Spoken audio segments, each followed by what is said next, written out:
నమస్తే journalist CS రావు గారు స్టూడియోలో ఉన్నారు. వెల్కమ్ చెప్పేద్దాం. Hello sir. హలో సార్, తెలంగాణకి సంబంధించి ఇద్దరు మంత్రులు వివాదం కాస్త ఇప్పుడు ఢిల్లీ వరకు చేరినట్టు తెలుస్తుంది. ఎవరు సార్ ఆ మంత్రులు? కాంగ్రెస్ పార్టీకి సంబంధించి తెలంగాణలో ఉండేటువంటి క్యాబినెట్లో ఉండేటువంటి మంత్రులు.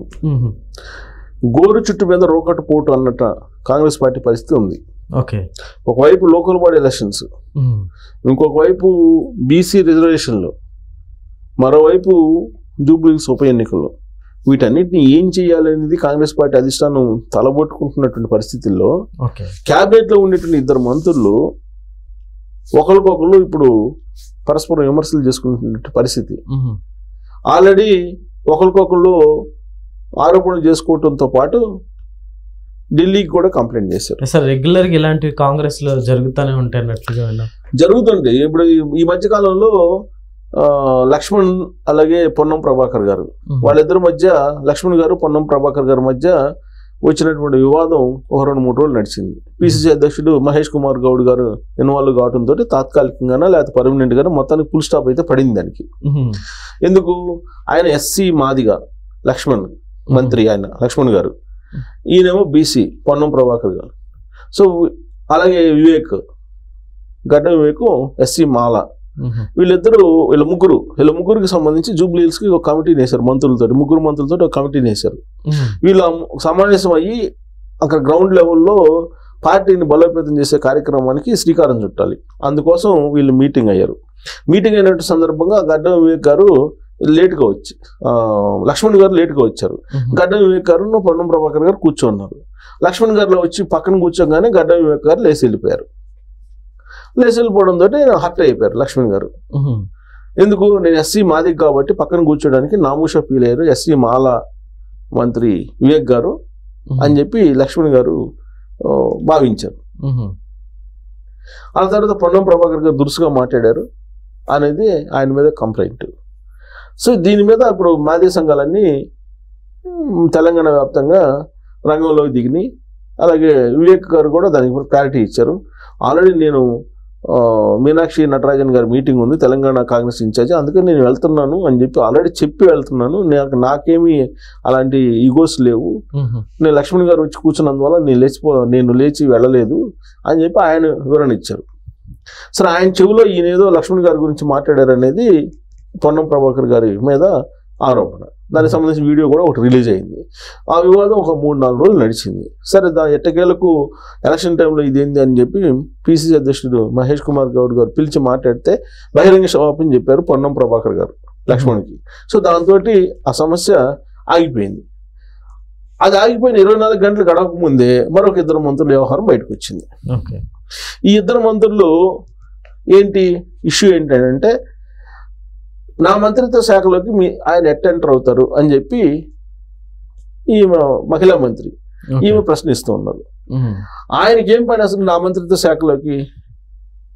జనరల్గానే కాంగ్రెస్ పార్టీలో ముఖ్యమంత్రి రేవంత్ రెడ్డి గారు ఉన్నప్పటికి కూడా ఇవాళకి కూడా ఇరిగేషన్ శాఖలోకి కానీ, అంటే ఉత్తమ్ కుమార్ రెడ్డి గారిది ఇరిగేషన్ శాఖ, ఆ శాఖలోకి కానీ, లేదా కోమటిరెడ్డి వెంకటరెడ్డి గారి శాఖల్లోకి కానీ ఈ సీనియర్ మంత్రులు ఎవరైతే ఉన్నారో, ఇప్పుడు విద్యాశాఖ మంత్రి ఆయన ఉన్నారు, వాళ్ళు ఎవరైనా సరే సీనియర్ లీడర్లు దగ్గర ఉన్నటువంటి మంత్రిత్వ శాఖలు ఏదైతే ఉన్నాయో అక్కడికి ఎంటర్ కావడానికి ధైర్యం చేయలేకపోతున్నారు రేవంత్ రెడ్డి గారు. ఇవాళకి కూడా 2.5 సంవత్సరాలు అయింది ముఖ్యమంత్రి అయ్యి. ముఖ్యమంత్రి అయితే ఏముంది, అదే పెద్ద ఇదే ముఠా మేస్త్రి అన్నాడు ఆయన ఇంటర్వ్యూలో.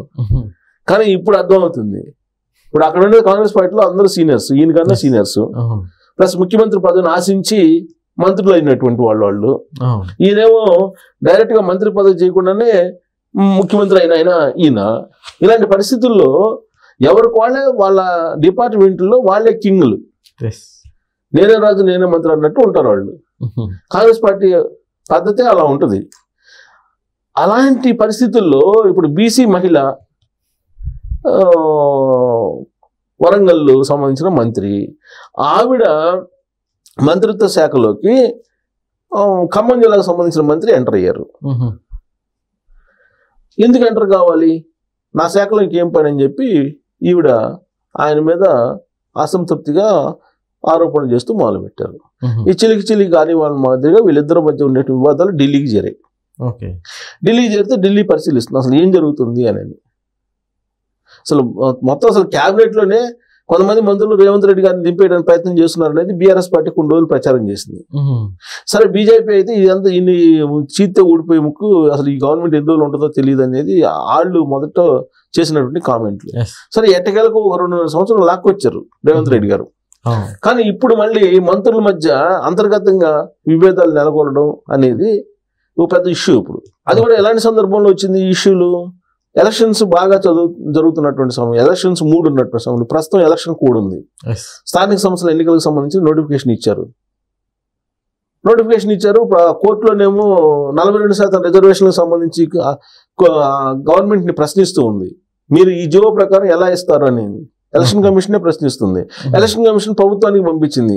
మరి హైకోర్టు ఇలా చెప్తుంది, మరి మమ్మల్ని ఏం చేయమంటారని. ప్రభుత్వం ఏమంటుంది, 42% రిజర్వేషన్ మీరు అమలు చేయండి అని చెప్పి ఎలక్షన్ కమిషన్ చెప్తుంది. కోర్టు ఏమంటుంది ఎలక్షన్ కమిషన్ కి, మీరు ఎట్టి పరిస్థితుల్లో 42% పోవడానికి లేదు, 50% అనేది మించకూడదు, ఆ 50% మించకుండా మీరు ఎలక్షన్కి వెళ్ళండి అని చెప్పేసి కోర్టు ఎలక్షన్ కమిషన్ కి డైరెక్షన్ ఇచ్చింది. మరి ఇప్పుడు ఎలక్షన్ కమిషన్ ఎలక్షన్కి వెళ్ళాలా పర్లేదా? గవర్నమెంట్కి చెప్తే గవర్నమెంట్ ఏమంటుంది, లేదు 42%కి వెళ్లాల్సిందని అంటుంది. ఈ నేపథ్యంలో అసలు ఏం చేద్దాం అని చెప్పి తలలు పట్టుకుంటున్నారు కాంగ్రెస్ పార్టీకి ఉండేటువంటి అధిష్టానం. సరే సుప్రీంకోర్టుకి వెళ్దాం అని చెప్పి అనుకున్నారు. సరే సుప్రీంకోర్టుకి వెళ్ళి ఇప్పుడు కాదుగా స్పెషల్ పిటిషన్ ఏదో వేశారు. ఆ స్పెషల్ పిటిషన్ వేస్తే సుప్రీంకోర్టులో విచారణకు వస్తుంది. అది ఏమవుతుందో తెలియనటువంటి ఉత్కంఠ పరిస్థితి ఇప్పుడు తెలంగాణలో ఉంది. ఇంకొక వైపు బీసీ సంఘాలు ఏమో ధర్నాలకి బంధులకి పిలుపునిచ్చారు. ఆర్ కృష్ణ లాంటి వాళ్ళు 14వ తారీఖు 13వ తారీఖు బంధుకు పిలుపునిచ్చారు తెలంగాణలో. తెలంగాణ ఉద్యమం ప్రత్యేక రాష్ట్రం కోసం ఎలా వచ్చిందో ఆ స్థాయిలో వస్తే తప్ప బీసీ రిజర్వేషన్లు ఇక్కడ అమలు కావు. కాబట్టి బీసీలు అందరూ ఏకం కావాలి, ఐక్యం కావాలి, ఏకమయ్యి ఇప్పుడున్నటువంటి ప్రభుత్వాన్ని నిలదీసైనా సరే 42% రిజర్వేషన్లు మనం అమలు చేయించుకోవాలనే ఉద్దేశంతో వాళ్ళు ఉన్నారు. ఇదంతా కూడా ప్రభుత్వానికి ఒక క్రిటికల్ సిచ్యువేషన్ లో ఉన్నటువంటి పరిస్థితి. ఇవాళ తెలంగాణ ప్రభుత్వం ఇన్ని రకాల సమస్యల మధ్య నడుస్తూ ఉంది.